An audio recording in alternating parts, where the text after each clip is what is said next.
because it's really at the heart of what this is.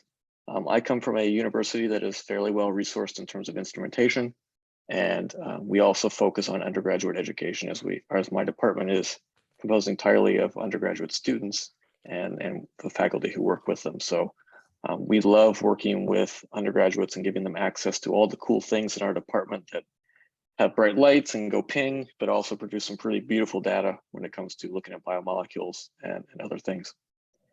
So when we think about a lot of what we've heard about in terms of the projects, in many cases, it's make a mutation and then look at some sort of activity, whether it's a saturation curve or looking at biological changes in function or cell death or something like that. But a lot of times you get that output and you can't necessarily understand what that issue might be due to. And so that's where some of the biophysical techniques can come in, is they can fill in that gap by providing a structural explanation for why a small change in one site might change an active site, which might decrease activity a little bit, or it might denature the enzyme entirely. And then you get some sort of dead enzyme, which those are sometimes the least informative assays because you really can't get a handle of what's going on without further information. So instead of having the question of effect of X mutation on some activity, you can start filling in that more or asking a different question, like how does changing the enzyme structure lead to changes in activity? And you can fill in that gap by looking at changes in enzyme dynamics or disruptions to quaternary structure or changes of the stability in the folded state using a lot of these biophysical techniques. Now, I know a lot of people have fallen in love with AlphaFold, and certainly many of you are probably thinking, Berntsen, I use AlphaFold. I know exactly where the mutation is and how it's changing the structure. But there's a recent paper from 2023 using AlphaFold to predict the impact of mutations on protein stability and function that tries to draw that correlation. And a direct quote from the abstract says that we found a very weak or no correlation between AlphaFold output metrics and the change of protein stability or fluorescence. Our results imply that AlphaFold may not be immediately applied to other problems or applications in protein folding. So really what this is saying is that AlphaFold is good, but it's not designed to predict the effect of mutations and to really give a sense of what that mutation might be doing on enzyme structure. So this is a general caution when you're modeling mutations or doing docking and things like that, that just because you have a model and it seems to make a little bit of sense, it doesn't mean necessarily that model directly correlates with what you might see on the biochemical or biophysical level. So I've got a couple of techniques here that I'm going to highlight and talk about. While I've got differential scanning fluorimetry listed here, I know Kathleen will talk about that a little bit later, so I'm going to skip over that one. But I'm going to go through a bunch of these techniques here to describe how they can be used, but also then make the offer to anyone who wants to do these techniques in their cure and to what we can do to try to make that work. So the first one here is circular site dichroism, or CD. It is mostly focused on analyzing secondary structure of your enzyme. You might be able to get some tertiary structure information from it if you have the right amino acid composition and good enough quality data. But one thing we can do also is we can look at how the secondary structure changes with temperature, and we can produce these melt curves and look at how the signal changes. In this case, the three proteins are pretty similar overall, but we can do this and see fairly significant changes with just even things like changing the salt concentration or a ligand being bound. So with this, you can learn a lot of, not only is your protein folded, but how a change or a mutant might affect the stability of the protein overall. The next technique is SECMALS, size exclusion chromatography coupled to multi-angle light scattering. And it's, as the first part suggests, you're doing separation of your biomolecule from other biomolecules, and then you can use multi-angle light scattering and to get information about the size and shape. And so it's a fairly accurate method to tell you, you know, is your protein folded, but then also is it forming quaternary interactions or maybe things like metabolon formation or things like that. So we can look at size and shape pretty well with this technique. And then small angle X-ray scattering.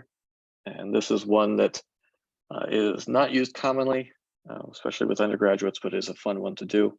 And you can get low resolution structural information, size, shape, dynamics to a certain extent. And in the top here is actually data collected on some MDH proteins. These are some of Joe's phosphomimetic mutants.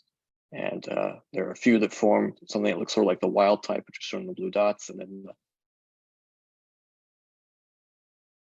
mutants are shown in the lines. So some of them align pretty well with those blue dots, while others are clearly adopting a different shape or a different set of interactions. And so we can get information about that in a superficial level here. But then if we have good enough quality data, we can further go and get electron densities and get the bubble around it. And I'm showing an example here from a non-MCC project, but this is one where we had an AlphaFold model, and then we got the electron density, and they didn't match up very well. But we started rotating the domains around, and we were able to match it up pretty well. And this is interesting because it suggested some domain interfaces that we hadn't previously predicted that we could then go on and do some further study on because of getting that information of what it looked like in solution. And so that was a fun find to do. And then finally, AlphaFold, but also combining AlphaFold with molecular dynamics. So do the structural prediction, but then do some other steps to relax that structure, energy minimize it, and see how the amino acids move with each other in a simulated state. And I'm showing some data on the watermelon MDH here.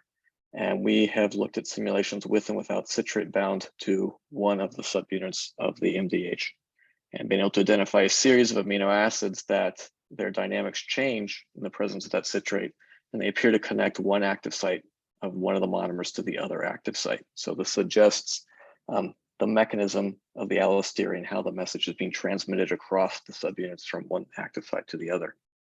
We've further then, once we do the dynamics, can dig into pKa values. And so as these dynamics are changing, we can then see how the pKa values are changing, and that can get into the catalytic mechanism if you're interested in that aspect. We can look at correlations or anti-correlations in motion, and we can also use these types of things to refine ligand binding positions. So a lot of times when you do a docking experiment, the ligand sort of sits there, but you can do a real quick molecular dynamics run and see if the ligand stays there or doesn't. And I've recently done some work with some MDHs and putting ligands in place. And when you run the simulation, one of the ligands pops right back on out, and we can't get to stay into the predicted position. So either our binding site is wrong, or we don't have the right conditions to keep it there. And so that's brought up some interesting questions for us. Now, it's great to say here are these techniques that you can do, and it's really cool, but I don't have a circular dichroism, or I don't have access to a synchrotron so that I can do SACs, or I don't have the type of computer to do these types of things. And so there's lots of challenges to trying to incorporate some of these biophysical techniques because they are very instrumentation heavy and instrumentation dependent, as well as if you've never done this technique before, it can be difficult just to jump right in and do a sec models run and get accurate data. So that's where collaboration can help. And that's part of why Joe and Ellis and some of the MCC keep me around is I can do some of these techniques and help people out. And that's a lot of fun for me to do. So I'll give you a couple examples of things that I've done to give you a sense of how I operate and how we might be able to set up collaborations in the future. So with Kevin Callahan at St. John Fisher, who spoke yesterday, he had his cure, Purify MDH, and then they sent that protein to me to collect SecMols data. And so this is happening during the semester. And I collected the SecMols data, and we got these traces, which weren't great, but they could get some information from them. And then I sent back that data to the students without anything more than sort of an eyeball analysis that I had done really quickly, along with a video to the students of, what is the theory behind this technique? What can you use it for? How do you analyze the data? And I also sent back instructions on how to analyze the data in an Excel spreadsheet so they could work through it and get the analysis going on it. And they were able to generate some data. And then towards the end of the semester, Kevin and I met with each of the student teams via Zoom. And we had some good discussions about, yeah, these data aren't so great, but what could you do next? What would be the next step you take? And so we were able to challenge the students to think about where their project could go beyond what they had done and what they could do to fix some of the issues that might lead to having them get better data in the future. So it was a really a fun time to talk with those students and see what they were thinking and brainstorm with them about the future of a project that they were working on that semester. Additionally, I've been working with Ellis on looking at the effects of mutations on MDH dynamics, and this is with one of his students. And so I had Ellis's student generate the parameter files, so the structure, the protein, along with some of the information about the bonding and the chemistry, so that we could do the molecular dynamics. And then I ran the simulations at JMU and then sent the data back along with these collabs and Alice's notebook. And then the student was able to use those collab notebooks to look at results. So these collabs are really valuable, and I think a good piece of what we can do together in a collaborative sense, that to keep the students involved and not just hand them the data and go forward. So I can show you real quick, and please let me know if the collabs aren't showing up, but these collabs can run in Google, and so it's device agnostic, it's operating system agnostic. It's also free, you just need a Google account. And I've got them set up with instructions and links and really try to comment the code so that the students can do this largely on their own with only making some minor changes, and they don't have to know how to code in Python or how to code in R to be successful. And then they can go through and analyze the trajectory. They generate spreadsheets that they are saved automatically, and then they can go and analyze them further outside of the notebook. It generates preliminary plots for them to look at. They can save these. And so they get a lot of the information that they want. The other cool thing is that you can run this thing and it saves the data like in a notebook. And so you can come back to it and see what you did, and then go make changes and come back and see how that maybe changed your plot. And I have these both in Python code, but also in R, depending on what the students want to do. And some of the R code can actually do molecular dynamics without needing to send information to me. So I'm trying to set up a system that we can do collaborations, whether it's expertise or instrumentation or whatever is needed to help a lot of these projects move forward in whatever ways, whether working with students or trying to do that last piece of data before moving to a publication, or maybe banking data, or if there's another pandemic or you have to go online or something else like that. So a lot of this works with, we can organize a plan, ship samples to me, I can collect data, and then we can consult on what the data is with the students. Or if you want to bank data or do a future publication, I'm happy to help out with that as well. So yeah, if you're interested or have questions, feel free to reach out and let me know. And I'm going to generate some tutorials and collabs so that if you feel savvy enough to do these on your own, but need some help, maybe instructions or some additional expertise, I'll share these with the group so that everyone can go and do a bunch of cool stuff and add structural techniques on top of the excellent cell biology, molecular biology, the biochemistry, and chemistry that already is occurring in the MCC. So thank you for attention and listening, and yeah, looking forward to the rest of this conference. All right, thank you very much, Chris. Some of there's one of those teaching modules or areas where it talks about biophysics stuff. So I think I'll connect with you and find out how much of these videos and this information you're interested in sharing there for the community, so they can not just go back and find this video, but it'll be there for us. So look forward for me to come and say, gimme, gimme, gimme. Really cool presentation, right?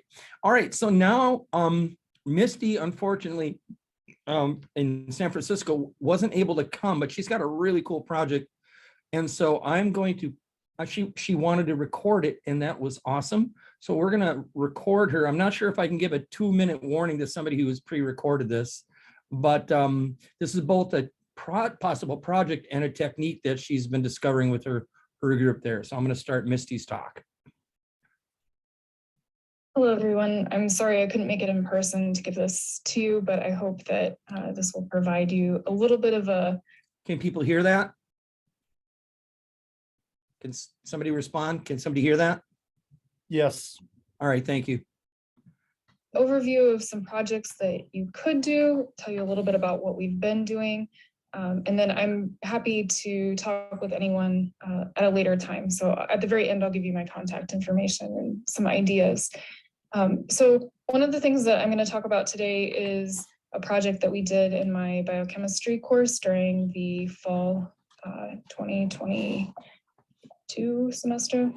And that's where we conducted research in a upper division biochemistry lab with undergraduate majors at San Francisco State. There were 14 students who were in the class.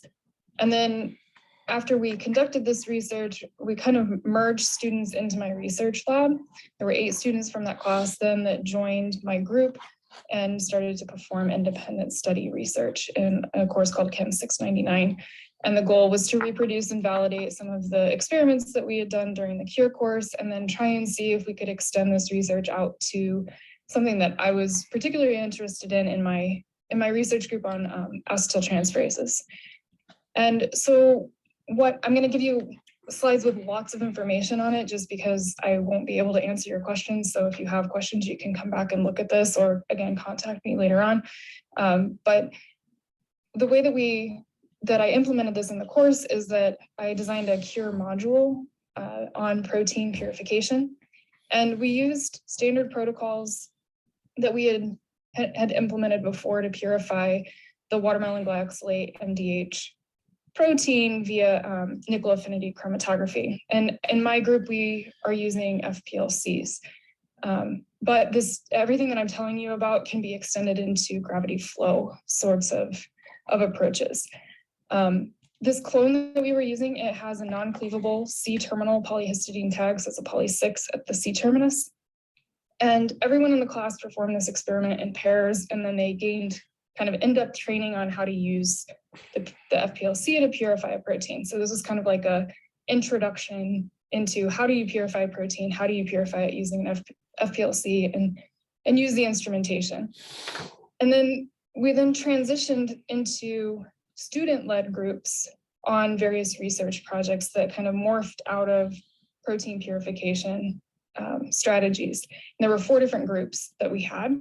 They were given different columns. So I gave them basically a list of, here's all the columns that we have in the lab. You're able to pick whichever column you want, generate a hypothesis to tell me, hey, what do you think is going to be better? Is nickel affinity going to be better, or is ion exchange, particularly anion exchange, for example, going to be better than nickel affinity?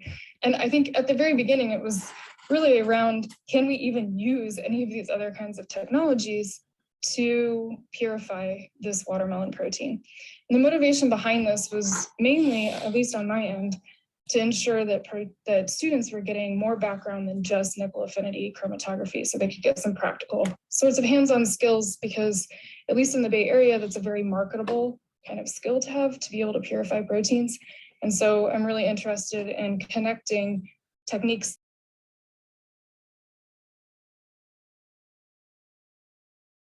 so students will have jobs after they leave.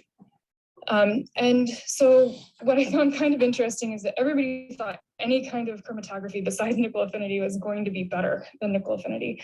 That actually generated a lot of possible conversations around, well, why did they think that? And it showed that they didn't really know exactly what to expect. But once they went through these experiments, they were able to really formulate kinds of strategies as to why they thought one might be better over another. So even if they didn't have a really solid idea of what their hypothesis really was, they were able to understand it better in the end. So the different kinds of columns that we had obviously nickel affinity, but then we had 2 different kinds of ion exchange columns. We had cation exchange, only strong cation exchange columns, and then we had 2 different kinds of anion exchange columns available. One was a strong anion exchange and another is a weak anion exchange.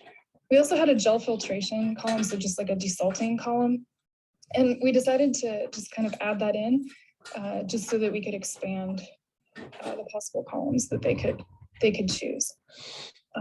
And you'll notice that there's one here that was a 5 mil column for the ion exchange chromatography. I'm going to come back to that, but that was basically the only column that I had available for that, so that's why it was a little bit of a different volume.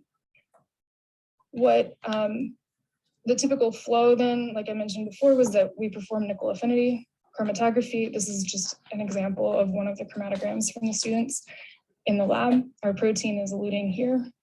We definitely are using more imidazole than we need, but I don't know if you can actually see, but it works. We've been able to use this procedure to get nice looking protein. Sorry, the gels are a little bit dark here, but this is the band that corresponds to the watermelon glyoxylate MDH protein.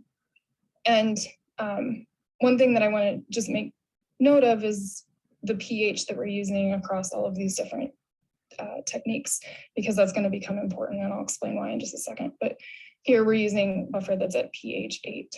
And so you see that nickel affinity, which many of you probably have already experienced all of this, nickel affinity is giving you quite pure protein. It's not completely perfect, but it's really great for what we're trying to do.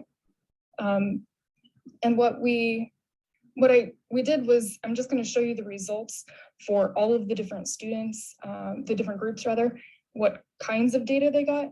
Not because I'm trying to explain, oh, hey, this is the best technology, but to just show you the variety of the results and the ability to kind of use this and leverage this to teach them a little bit deeper about how protein purification works.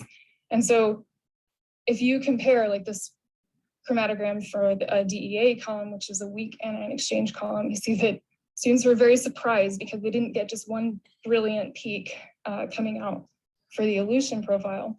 And that allowed them to, then they ran every single fraction on the gel because they wanted to see what happened. And they were able to then go back and say, okay, I think that my protein is here, for example. It's showing for DEAE that the protein's not binding very well under these particular conditions. But you can see that you're getting rid of a lot of impurities throughout some of these other peaks in the chromatogram. One thing that we did notice is we're still getting a lot of protein that is being expressed in the soluble fraction. We weren't really sure if that was going to be the case because the pH that we were actually selecting was quite high. We had no idea if this protein was actually going to work or not using these conditions. But one thing I forgot to mention is that the watermelon protein, its PI is 8.1, and we were playing around with different pHs that we could use and the buffers that we had and the buffer capacity that each buffer that we had was able to use to do. And so basically what we found is that we've got a little bit of wiggle room here. There's a lot of protein that can be expressed in the soluble fraction, but it's going to depend on whether or not at that pH the protein really wants to bind well to that column. So in this particular case, it didn't really bind super well. So then we switched to a strong anion exchange column, same kinds of conditions. This is just error that they got on the column when they were loading the protein. But that showed them what error can look like if you get it in there when you're using the FPLC. But similarly, they were able to identify a small amount of the protein coming out and eluting quite early in anion exchange. We went ahead and used a desalting column because we were trying to explain how you could go from one type of chromatography to another, but you would need to change the buffer in between. And so some people thought that maybe this column would actually purify their protein, their nickel affinity eluate better than just leaving it as was coming off of nickel. Unfortunately, I don't have a gel to show you because it was less protein. We kind of lost some protein around in that particular experiment. But what you can see is that the protein elutes really well here, and then it does remove some impurities that are bound that are smaller. In some ways, this can also be a little bit of a imidazole. I'm not sure that this is actually impurity because we didn't have a really great gel to show you on that, but in general, they could assess where the protein itself would be compared to smaller salts, which would be coming out then later in the column. And then finally, we did was we checked a cation exchange column. And this one, note we're changing the pH to the opposite end. I didn't go over like pH and PI. If you want more information about that, I can explain later, but since I'm limited on time, I'm gonna just try and proceed here. But what is really cool about this cation exchange, this was completely unexpected. We did not expect that, well, none of us expected that one of these was gonna do better than the other. Everybody thought, oh, maybe this one will work or maybe that one will work, but really cation was kind of out of the box. And what the students found is that they could purify it really well. They get a really tiny little peak here, and they ran all the different fractions on the gel, and it looked really great. And so this was really a nice example of how students could compare cation exchange with anion exchange, how they had to change the pH of the buffers, how they could relate that back to nickel affinity, and how is it the proteins are coming off of the columns. We're using salt in one case, like sodium chloride in one case, and we're using imidazole in another case. And they can start thinking about how the column matrix itself is playing a role in the ability of the proteins to bind in different ways. And so this really started a conversation in the group where pretty much everybody concluded that, okay, we can use nickel affinity to yield really relatively pure protein, but cation exchange, at least in the way that they observed the gel, appeared to be an alternative. And this really was interesting because it also, I don't even really remember exactly how this started, but it led into discussions about social justice and biochemistry and access to different methods and materials across different sorts of institutions, and whether or not ion exchange could be used as a more environmentally friendly sort of method as opposed to nickel affinity, not just in terms of like mining the nickel and that kind of thing, but also waste disposal and just safety differences that you need to take into account. At least in the state of California, you can't just dump all of the buffers down the drain. And so we have like very specific rules that we need to follow when we're trying to dispose of chemicals. And so sometimes that can be prohibitive in terms of cost for different institutions, especially with limited resources.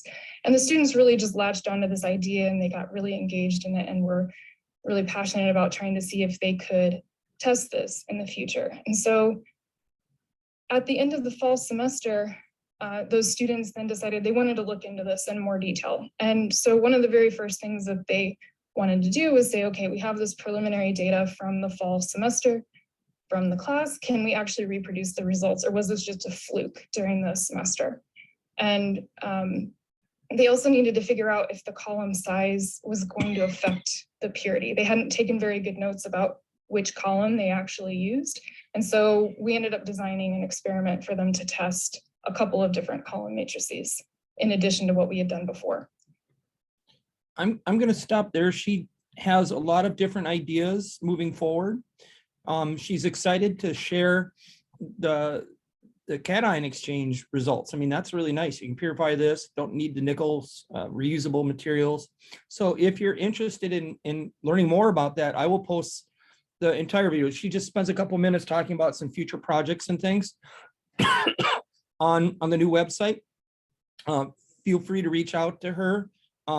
You know, one of the problems with storage MDH is you got to get rid of the histidine. If you freeze the stuff with the histidine, I mean, the imidazole around, the protein is going to crash. So that might mean make a nice second column or even just a primary column and not even have to worry about the histidine. So that was kind of cool and unexpected. A new novel way to maybe look at doing some different kinds of MDH cures. They developed hypotheses and they tested them. All right, now we're going to talk a little bit different, some more biophysical things with Kathleen Corneli. Kathleen, when you're ready, go ahead and share your screen. Okay, so can everyone hear me? Because there was an issue with people hearing me yesterday. So everyone can hear me okay? Yep. Okay. I am here today at Joe's invitation. Some of you might know that I spent the first 2 months of my sabbatical in the spring of 2023 at the University of San Diego. This is a picture of the beautiful chapel at San Diego. And this is one of the rare, beautiful, sunny, wonderful days we had at San Diego. If you talk to Joe, he will complain bitterly about the 2 months I was there and that I had brought the bad New England weather with me. So there's the Spanish architecture is very evident on campus, and there's a beautiful view of the ocean. I wanted to acknowledge that the university stands on the lands of the Kumeyaay indigenous peoples, and they occupied what is now the county of San Diego. And they were characterized by resilient and adaptable people, because if you look at what's now the county of San Diego, you go from ocean to mountains to desert. So they had to be very adaptable. And I thought that this was a good theme for me in my sabbatical and being adaptable. So Joe and I had to share an office. You take 2 faculty who are interested in having their own space, and all of a sudden we're sharing space, and we're navigating the lab and interacting with students. And I had an Airbnb that it was only a room because I couldn't afford an entire apartment. So I had 3 housemates. So adaptability was definitely the order of the day. So we did get to explore a little bit. This is us. Joe and his wife took me out to Ohio so we could see the sea lions and their pups. They also invited me to dinner because, as you know, Joe is a great cook. And I have this picture here. This was an opportunity to connect with Joe's freshmen, his first-year students. My time overlapped with the very beginning of his modular cure. So his first semester, he sort of set them up with techniques, and then they started the modular cure. And this was a Thursday morning lab starting at 8 a.m. the Thursday before spring break. So that means the engagement is going to be really necessary. So you can see we did a protein modeling kit, and I was the guest lecturer for that. And we modeled some of the concepts that they would be doing going forward. So the previous speakers have set me up brilliantly for the background for this. I don't really need to say much here. So so Providence College is hopping on the phosphomimic project, where we look at serines that might be phosphorylated by specific kinases and dephosphorylated by specific phosphatases. That would be a structure completely on its own. But in terms of site-directed mutagenesis, we can modify these to aspartates and get something that looks like a phosphorylated serine. So this means that we can use site-directed mutagenesis to use it to induce a change in primary sequence that mimics this post-translational modification. So that was already described very well earlier. So what I did was I took some of the mutants that Joe's students made, and we looked at some biophysical methods that we might be able to use and that might be translatable to different institutions depending on resources. So we did some thermal melts using Cipro dye. So Cipro dye is an orange dye that is hydrophobic. When it binds to hydrophobic domains, it fluoresces. So if we have a native folded protein at a certain temperature, the dye will not bind. But once you start to partially unfold the protein, the dye will bind and fluoresce, as shown by these little stars right here. And then when the fully denatured protein is exposes its hydrophobic domains, then you get maximum dye binding. So you can calculate the TM, which of course is the melting temperature at which the protein is half unfolded. So this can be done in, let's see. Okay, this could be done in a real-time PCR thermocycler using 96 well plates. So at USD, we used a BioRad C100 Pro real-time thermocycler. This isn't one of the brand new ones. This was on the older side, but it worked really well. I actually went to eBay, and you can buy used BioRad C1000 thermocyclers from them at a reasonable price.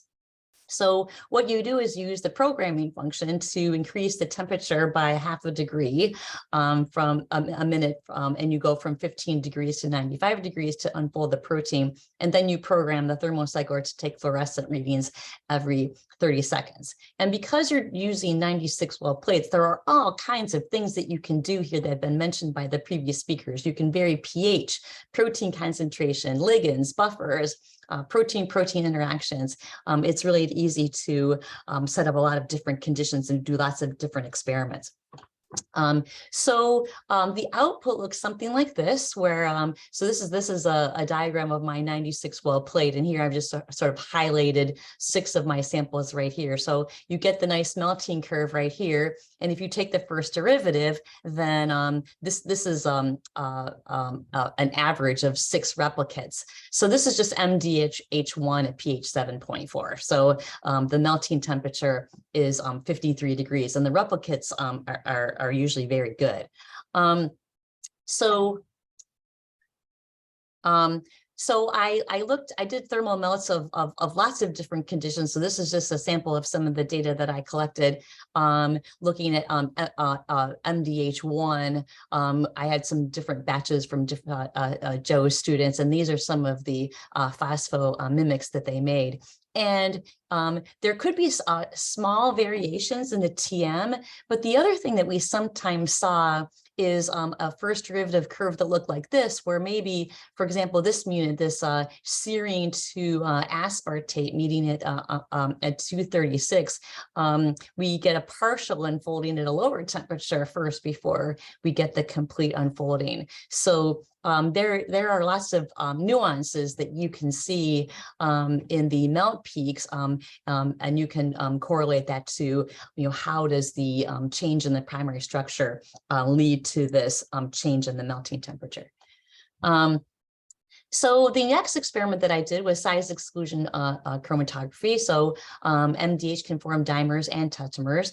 So the other kinds of questions we can ask are, does the introduction of a negatively charged carboxylate group, again mimicking the post-translational phosphorylation, how does that impact quaternary structure? So we used size exclusion chromatography, and I was very lucky to have access to this wonderful instrument. This is in the Jessica Bell lab, and she very kindly spent an afternoon training me on how to use this. And we spent lots of time looking at these at different mutations that Joe's students had made. So again, here's just a little bit of the data that we collected. So if we run just the MDH2 wild type, we can measure the the retention volume, and the program will give us that. These little stripes right here indicate that this time we collected fractions. So I generated a lot of data initially, and then this was Joe's and my spring break project, because we could take over the biochemistry lab without any students doing work in there. And we had this very, very busy day where I was running the column continuously and handing off fractions to Joe, who was measuring their kinetics, and he had, I think, 3 or 4 devices going at once. So this is a plot that he generated, and you might have seen this in his spotlight talk at the ASBNB meeting. So the blue line is the absorbance, and this lines up nicely with the black peak here with the MDH2 activity. We noted that the S8D, S45D, and S85D MDH mutants all eluted as dimers as well. But we found some other things that were interesting. The T224D peak was mostly dimer, but there's a little tail right here. So it's possible that there's some monomer here. And again, if you overlap the absorbance with a little tail, interestingly, you do get some activity with the monomer. And that's something that's sort of against the conventional wisdom. The idea was that these molecules have to dimerize in order to be activity, but Joe did see some activity with the monomer. Another mutation, the Y56D, is mostly monomer because it eluted at a later retention volume. And here again, we have mostly monomer with some dimer. And again, you can see that we have enzyme activity both with the monomer and the dimer. So again, very interesting results. And here's another one. This is S22D. This was quite unusual. So we get, and I did overload the column here, but you can still see that you get the dimer, but there's also probably some trimer and some oligomer here as well. And the activity is much lower for these things, but it's not zero. So that's also interesting as well. So what the next step that needs to be done is I plan to use this in my biochemistry lab. I don't have access to the fancy FPLC that Jessica does. I do have a sort of a lower tech FPLC that belongs to a colleague, but I'm interested in trying to come up with maybe a lower tech version of this, and I would be willing to share any information about that. Our course is going to run in the spring of 2023, sorry, 2024, sorry, and I would be interested in communicate with the community about how I can redesign this experiment to maybe make it more accessible. So anyway, these are the results that we got in terms of the retention volumes and the various isoforms. Again, most of them do have some dimers, but we did see some mutants that existed as monomers and some that existed as larger oligomers. So this needs to be studied more. This was done a week before the ASBMB meeting. So these results are definitely worth investigating further. So this is what we did afterwards. This is us at City Taco. So we had worked very, very hard. So we celebrated by going to City Taco, and you notice it is sunny on that day. So we celebrated our successful week in the lab.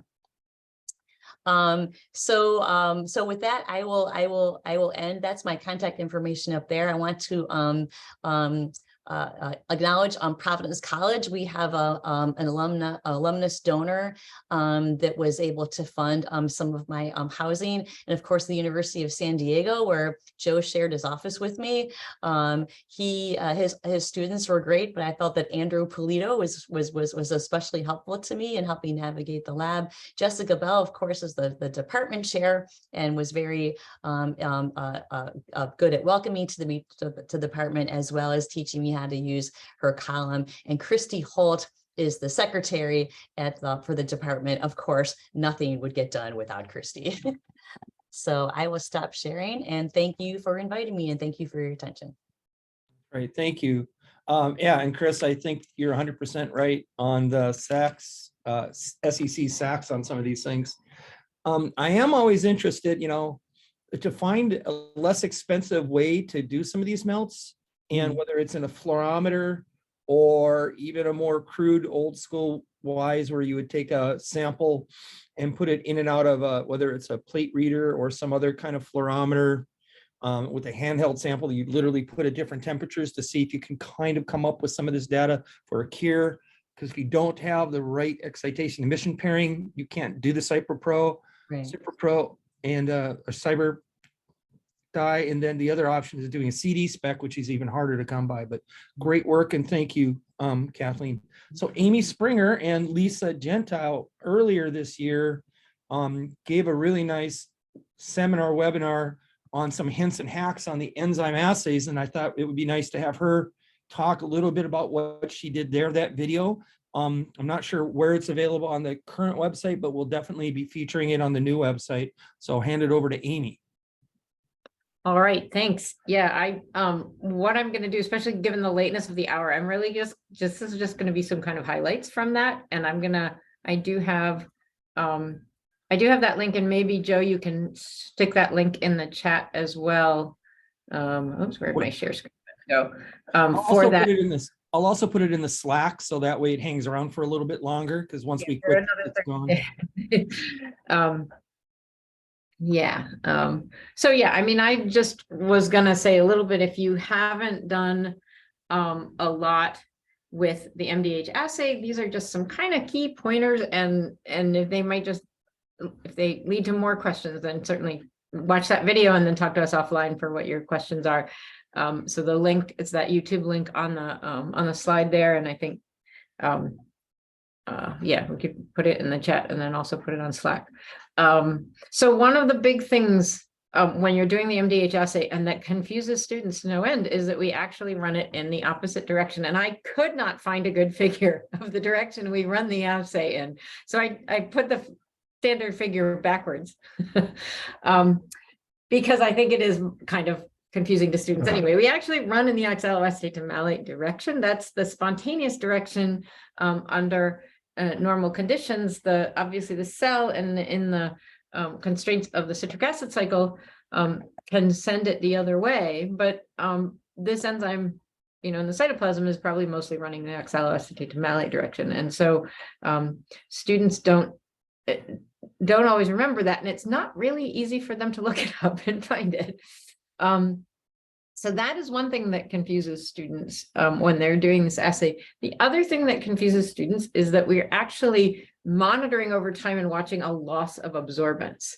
And so if you run your assay and you stick it in the spectrophotometer and you see an absorbance of 0, and their immediate thought is, oh my God, my enzyme's dead. And my immediate thought is, oh my God, your enzyme, you have way too much and it's going too fast.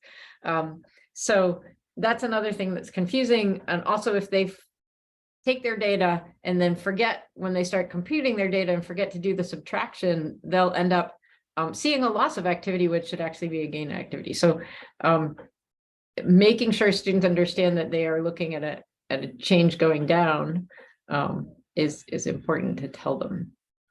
And just in general, looking at their data, looking at how the initial velocity is, don't take an average off the whole plot, find the linear range and so forth. So these are all things that when students are learning how to do it, the assay, they're kind of basic things that you can have a tendency to go over too quickly because it's so basic, and then students get confused later on down the road. Again, highlights from the video. When you're setting up the assay, when you're setting up to do this assay in the laboratory, the assay is run at 340 nanometers. This is really UV. It's kind of the bottom edge, or it's the top edge of UV. There are cuvettes that are list kind of 340 as the bottom of their range. I probably wouldn't use those. I would use ones that 340 is kind of in the middle of their range, because you want to make sure you're really getting good, accurate values, especially when you may be having really active enzyme that the absorbance disappears very quickly. Another key thing, and this is really important in thinking up setting up a teaching laboratory, oxaloacetate, which is the substrate you add, needs to be very fresh. It needs to be used within 2 hours. If you have a lab that runs longer than 2 hours, you may need to be ready to make up more during the lab period. Just have it weighed out and all ready to go, so you can just add water. And we do actually resuspend it in water. So that's something to think about. And what's the course of your day like? If you have someone who can help you, a prep or a TA or someone who can help you, you might even not make the oxaloacetate until students have kind of got oriented in lab and gotten organized and they're ready for it, so you can have it really fresh. The NADH, which is the other substrate that you add, which we're actually measuring, should be fresh also, although Joe has shown that we can make it and freeze it. So you can make it early in the semester and freeze enough that you think will last for you. But definitely those reagents need to be fresh when you're using them, so that you can get consistent results.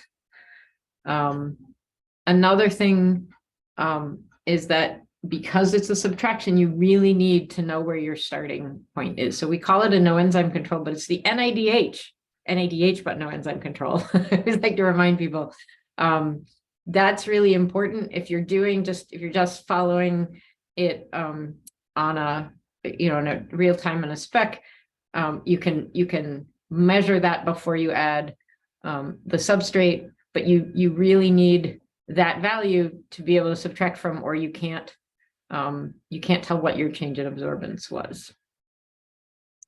So those are some things to think about when you're setting up your teaching lab, that you have to make sure you account for those. It's really hard to kind of remember them on the fly when you're doing that. All right. Lisa always reminds me of this. It's okay to buy store-bought MDH and have that as a positive control to make sure you know your assay is working. You can get it from Sigma Aldrich. It's from the pig, and that it works really reliably. It's good to do that while when you're setting up the assay. You may want to have it on hand in lab if things are like going completely awry in lab, and you can check and see if the assay is working. There are many other shortcuts. Again, this is highlights from the video, but if you, depending on the lab, you may have a lab and you really want them to think about doing the data analysis themselves, or you may have like an inter-level lab and you want to give them some pre-arranged macros or functions so that they can just plug in, and so they don't spend all their time trying to do a calculation. They actually can look at the data and start talking about the result. So there's values. I tend to have template files with Excel that they can just download and they can put their data into. Sometimes I'll fill out the first few rows so that they see an example of how they're supposed to be putting in the data. I know Tam with her intro bio students gives them a macro where they put in the change in absorbance and concentration, and out pops specific activity. You can make these kinds of shortcuts if you don't want to, if you want to get to the data and get to the result and not just spend a lot of time working on calculations. I teach at a large university. When we're doing this with our intermediate class, we have 2 sections of 48 students total running at the same time. We don't have enough specs, so we do this in microplates and have them on their bench. They can set up and run the assay for a minute or two, and then they can put in stop solution, which is sodium carbonate, stop it, put all their things into a microplate, and then each pair can have a microplate, and they can read all of their reactions at once. And we can actually do a lot of things that we can do with Lasmetin and stuff. It's probably not the best way to do it, but it works pretty well for students to get some data they can work with. And we don't have another option because we have way too many students with the number of specs we have. So there are a lot of people in the community that have some good hacks for the assay. So if you have questions, put them in the Slack, and there'll be someone who's got a workaround for it. If that's what you need. I think that might be, let me see if I have another slide. Nope, that was the end. So again, a plug for our video if you have more questions about it. Anybody else have any good hacks for the MDH assay or specific activity that I left off of our highlights?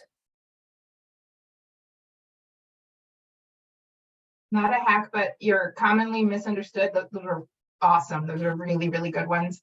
I would add in that if they're doing it real time and you have the pipette and you stick the pipette in, that your absorbance changes because you're blocking the light. So they see this peak and they don't understand that that's themselves. The things you learn from your students, it's awesome. One of the things I heard Ellis tell us is with that NADH control, when you do your line and if you're doing a real time, you want to make sure that line gets pretty close to where you expected the NADH level when you started it, right? Because you can change the absorbance per unit time pretty quickly. Another thing I did with my Gen Chem kids, because they were first, second year students, but they hadn't done near as much graphing as I thought they had been able to do, or weren't very strong at it. So I set up a tutorial on how to make a nice Lineweaver-Burke as well as an S versus V curve. And I walked them through how to program it, but I said, I want you to then do it yourself, right? And so from a blank Excel file, they could do that. And I'll put that video if folks want it on the Slack as well, because it walks you through how to make an S versus V with two different maybe kinds of experiments on there, and then a double reciprocal with maybe 1 or 2 concentrations of inhibitor. And it's a nice graph if their data looks good, which also, and that's something else. Once you get to that point, if you spend so much time on, like you say, Amy, what Tam does, getting the graph, and you don't have time to look at the data, I found I want to add a whole week or an hour or two where I say, all right, let's look at your data. Why does it look that way? Just because you graph it, just because you calculate it, is it actually right? You know? So forcing them to do the data and say, does that graph look like you think it does? Does that results, do some interpretation, I think was really eye-opening for them, for me. And that was the first time I did it in a freshman chem lab. And it really was helpful. There's a chat there. Yeah, I'm wondering, Ellis, if you wanna elaborate on that, because that sounds like a really important key point.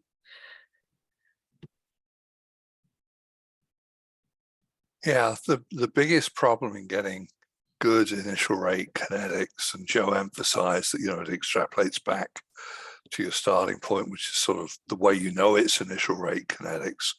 But the biggest problem is actually when they pipette the enzyme in, a lot of students think, oh, I'll just pipette up and down a couple of times.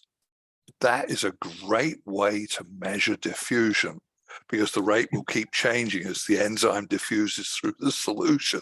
It's not a great way to mix and get a good initial rate.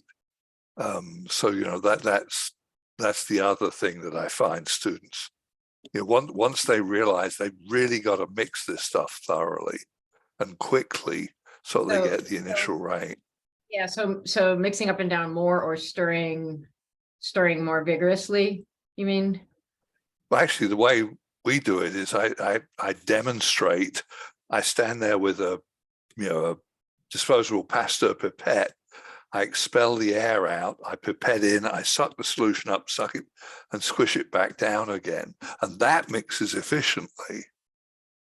I love how your reaction is showing exactly the hand movement you just did. I tell my students when they do it and they don't mix it well, it looks like you have a snake with scoliosis. Well, right, exactly. The rate keeps changing throughout the time course as you finally get diffusion mixing. Camila has raised her hand to see and explore themselves, because I think you're right. They really, there's so many things in the lab that it's mixing. The answer really is mixing. Yeah. Camelia has her hand raised. So my question is, so very much interested in the kinetic assays. And Joe, I sent you what I've been working on. I'm just wondering, do you ever use the database Brenda to compare your KMs that you may have gotten with published KMs? That's one of the links on the old or the current and the new website. I know I will send students to go look and say, does it make sense?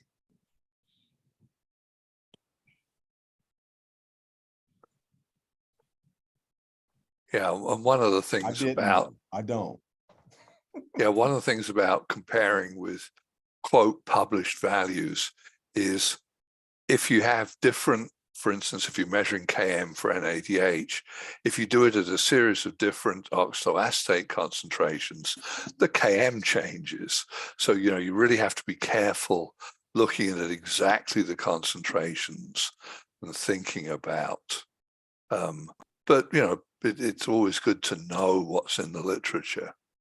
Right, exactly. And that's what I do then. Go look at the paper and, oh, they used a different pH, or they used a totally different concentration of this or that, right? And so it doesn't mean right or wrong, but if it's not the same, what it means different. Why, right? It's not wrong. It's just under these conditions, this is what we found, right? Okay, I think we've got to move on here to the last subject, and I'm not going to put up a PowerPoint. I'm just going to talk just briefly about some of the issues that people have had and have had questions about purification or expression, lysis, and purification. There's also 3 really long videos where it goes deep into depth on strains, plasmids, all sorts of things, with lots of videos of actually showing, pipetting and lysing cells and stuff like that. And that is, I think, on the current website. And I can send that because it's on a YouTube channel.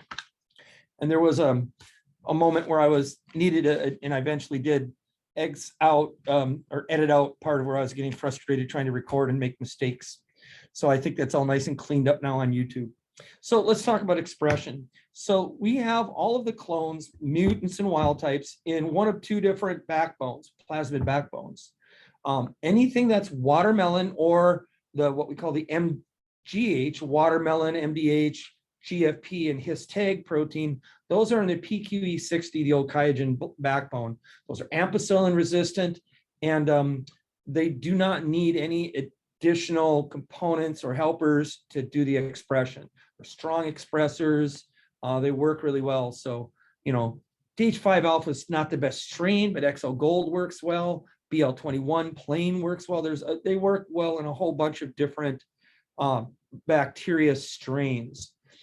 And they're, so far, everything we've done is fairly high active. We'll talk about poor expressing proteins. Even sometimes what's really weird, you take something like watermelon and make a site-directed mutant somewhere in the middle of the protein, and then the expression can drop like a rock. Not just the activity, but the expression. We'll talk about what to do in that case in a moment. The other mutants, all of the other mutants are either a PET28 or PET 26 or 24A. These are Novogen's PET vectors. These all need the DE3 containing cell strains to make the protein express. So if you have any of the other non-watermelon or non-MDH GFP clones, those are going to be CAN resistant to start with. And if you want to do some plasmid work, you've got to go back into DH5 alpha or XL Gold. To do expression, you have to have something. I find BL21 DE3 cells works great. Okay, so you got to make sure you have that. Some of these things like several human, the watermelon, and some others, they express really well. A liter worth of culture expressed and induced overnight at, let's say, room temperature, you'll get lots of milligrams of protein, lots and lots of milligrams of protein. In a second, I see I gotta unpin Amy here in the middle of this. Sorry, Amy. We like watching you check your email while I'm talking. So anyway, they express really well. If you have some of the strains, or if you make a mutant that suddenly doesn't, then you might want to look at inducing it a little bit lower IPTG level, let's say 0.5 millimole or even a little bit less. It's not a super tunable expression construct, but it does make a difference, because if it's not expressing, it's probably going into inclusion bodies, and we don't want to mess with that. The other option, the other thing that I tend to almost do automatically now is do a 0.5 millimolar IPTG, not 1 millimolar, and then do overnight at 20 degrees, right? So at 20 degrees, you get stronger expression.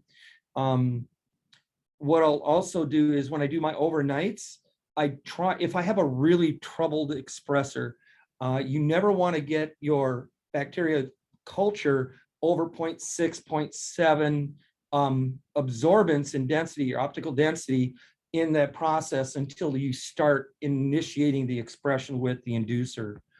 There's some other things. Chris Bernson's got a program for autolysis and just expression without specific induction that can work with some of the lower expression ones too. But almost all the wild types, and many, if not all the mutants, with one of these tricks will express pretty darn well. The biggest problem is when you purify it. Watermelon can handle 2-3 mg per mil and be just fine, but some of the other wild types and various mutants, if you get above 1 mg per mil, it'll aggregate, and overnight you'll turn your beautiful 20-30 mils of 4 or 5 mg per mil of protein into a snow globe.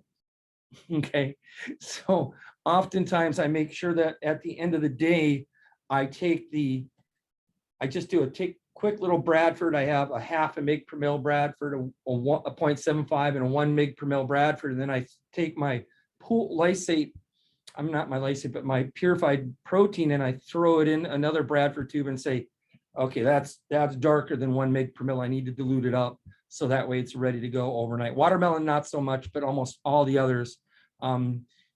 it really does aggregate and turn into a nice fluffy snow globe that just makes you sad. In a pinch, if you really had to, you can spin it down, and what's left behind is there's still a lot left behind. You probably at well over mig per mil. You were going to say something, Amy? Okay. So let's see, lysing, depending upon the techniques you have, you know, we have a beautiful sonicator, I should say had, was 15 years old. And at the beginning of the summer, the most inopportune time, it decided to break. I mean, break so bad that the sonicating tip snapped itself from the energy sender and it dropped into the culture. So we're waiting now. We're hoping that before December we get a replacement. We've been approved, we purchased it, but it's still on back order. So we've been now working with just 100% bug buster. There's a number of different strains, if you're interested, that don't use a bug buster, that don't need sonication or even lysozyme to break. There's one that if you use a strain from Zymogen and you add some arabinose to induce a second bacteria gene expression, it will actually, that protein breaks the cell wall, and a freeze thaw gets you 90% lysate and a same kind of expression of your MDH gene. So if you get to that point, bug buster is the way to go. It's not cheap. The other thing you got to think about when you're doing lysis, if you're doing larger amounts than 100 mils, you may have to add some DNA, say if you don't have a sonicator, which we don't anymore, to shear up some or cut up some of that DNA. Otherwise you get balls of snot and gloop in your centrifuge protein, and it's not pretty. The other day I tested out running in a high-speed Falcon tube, a 50 mil Falcon tube, one of the ultra Falcon tubes that can hold 8-10 times gravity. And rather than doing 15-20 minutes, we did a 40-minute centrifuge, and we had very nice lysate. If your lysate isn't clear, there's no particulate matter, right? It'll be yellow depending upon the density of your cells. But if there's any cloud in there, it's just going to clog up your column. So that worked out pretty well. Amy, I've got some pictures of that I think I shared on Slack with you and Celeste. So you just have to spin a little longer. So if you don't have a high-speed centrifuge, even a tabletop, that'll get you up to 8 or so times G in one of the more ultra centrifuge or ultra conical tubes, so they're a little bit thicker, can handle the higher G, work really well. Purification, batch or column works really well. Both work nice. I know for some of the partners, Ellis and others have sent, Tam, I think you've gotten shipments of proteins where they take the lysate, they put it on beads, they let it rock for a while, maybe spin out some of the lysate and then send you off the beads, right? That worked pretty well for you all? Yeah, it worked just fine. Yeah, came across the country. Cross country, that means it's once you got to wash it, I think a little bit in case there's some proteases in there. I typically use PMSF, but if you're going to do something like that, you know, have a broad spectrum protease so you don't have clips of MDH stuck to your column. But that means that's a stopping point if you really had to, right? Column chromatography, you can reuse this stuff over and over again for class or even some really high-end stuff. You just got to strip it down now and then. If the beads lose that green color, that means you're either changing the oxidation state of the bead or the chelator has lost the nickel, so you got to recharge it. Biorad has kind of made me nervous. It's white. They have a different resin. They're charged with nickel, but it doesn't look that nice, cool blue-green color on the column, but it's white. But it's got a really high binding capacity. And so when a column that's about what, a centimeter and a half wide and only about 2 mils of beads in there, I captured about 300 mils worth of lysate and purified a lot of MDH protein. And I'll share that protocol, a little bit of the pictures with that, because in a class situation, using disposable or just plastic Biorad columns with about a centimeter and a half worth of bed volume of their resin, it flows really fast. So and it's almost too fast. It's like, no, what are we going to do for the rest of our time? Run an assay, start some dialysis. So that went really, really well. So I was really pleased with that. It's a really sturdy backbone. So as long as the students don't throw it away, it's something you can use forever. I'll share with people, I have about a 3/4 of a liter worth of Aero style beads. Cephiro style nickel beads that when I was at Morehead State, I think I got this from some of my old students that were working in a tech company. They were literally throwing it away because they could only do one bead prep at a time. So they gave me a liter's worth of beads, and I'm still using them just by washing them and rewashing, and I still get beautifully pure proteins. So as long as students don't throw away those beads, they're expensive, but they'll last a long time. And as far as storing, the concentration is important, less with watermelon, but I'll tell you, if you have let's say human or some of these other yeast or the other organisms, at a 0.5 milligram, even a mil of that enzyme, you're going to have to dilute that thing easily 1 to 200 to get a linear assay. Because even at less than 1 mg per mil, sometimes we get a little bit, I want to as concentrate as possible so I can see it on a gel and everything else. But you can still see plenty on a gel at 0.5 mg per mil, and holy cow, it's still really active. Even the mutants are. So watching that concentration, don't freeze it with the imidazole, don't freeze it plain. That protein will die on you in a heartbeat, which is, we're all trained to want to freeze things right away. So 10 to 12%, maybe even 15% glycerol is really important. I dialyze mine. If I'm doing a really big batch that I want to throw in the freezer and pull out aliquots in the middle of the semester, I'll do a big batch. I'll dialyze it with, let's say 50 mils and do 2 or even 3 2-liter dialysis batches, changeovers.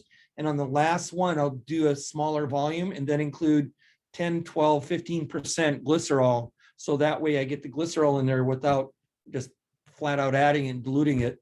And then you can freeze it in the -80 for long periods of time. I don't know how long you lose 10, 12% of the activity. I tested it up to 6 months with no problem or very little loss. I never got around to going back and systematically and carefully checking it after a year or two or something, but so far it's been working. You may have to use a little less dilution because some of the protein might have denatured, but for a lot of the work we're doing, it was fine. And my Gen Chem cure this last spring, hey, everybody clean up. Why'd you throw all your enzyme down the drain? Oh, dear Jesus. So I had to go back to the freezer and pull out some samples. Tia says for BL21DE3 cells, most are buying or making home brews. Yeah, and there's a lot of ways to make competent cells, Tia, exactly. Did you want to speak to that? I guess my question is I had bought some and then I tried to make them competent so that we can just have a huge stash of competency so I don't have to keep buying them. Long story short, it took a lot of work to figure out that they were not competent, my homebrew. So I was wondering do most people just buy them when they need them and use them, or do a lot of people try to make the competent? I've made competent cells homebrew before, but I got lazy and I tried making it with the Zymo competent kit, and it's all pre-made. I don't have to worry about is it rubidium chloride or whatever, and it's add, wash, rinse, keep it on ice, keep it cold, and it gets you, sub-cloning competent cells every damn time. Super simple. Tam, you're shaking your head. Yes, you've tried it. Yeah, we even had a student do it once. It worked. And one less thing you have to worry about making up and double checking. It's worked. I don't want to say every time because that means next time it won't work. But it's been that routine for us. And so we make up a huge batch with it, right? And then freeze it. And then every now and then, beginning of the school year, we test pull out once and make sure it's still good from the -80. And it's sub-cloning level, so you can't put nanograms worth of DNA in there, but a couple microliters, boom. And so that's from Zymo company. It's called Zymo. It's the big yellow box. It's not the blue Kyogen box, people. It's the yellow box from Zymo Corporation. Yeah, I'm actually curious if anybody has ever tried the Miralax version. I read this, but I haven't gotten to it because so far we've had Zymo kit sitting around, but I've heard you can use Miralax. And Sure. I'm sure there is, right? In fact, again, share here, share in the Slack. We'll put it on the web, on the forum, right? The more tools we need to make this less expensive and more accessible, the better off we are. Joseph, is that the Zymo protocol on the MCC page? I think it's somewhere on the old or the current one. The new one already has it. Once it'll be New one live. has it. I've got to have one more training session with the person. They're in China, so that means I got to get up at like 3 a.m. to do it, and I'm trying to get that scheduled. Once it's scheduled, I'll make it live. We've got a couple of questions that we're going to answer next week, but again, hit me up in the Slack. If you're not added, please hit me. Lisa, Amy, or I will add you, and then I can share stuff there. Amy can share stuff.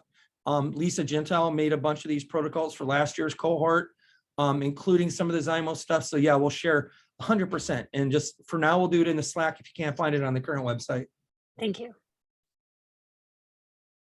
And so anyway, for storage, if you're going to do long-term storage, that means more than a couple of months, then you can do this dialysis, get it in 10-15% glycerol, 50 millimolar sodium chloride. I have on the current website and on the new website, I'll throw it in Slack too if you like, a storage sheet that gives you all sorts of information, storing it at room temperature, or not room temperature, please don't store it at room temperature, storing it at ice at 4 degrees, storing it at -20, storing it at -80 in some of the conditions. Now, we didn't study all 18 wild types.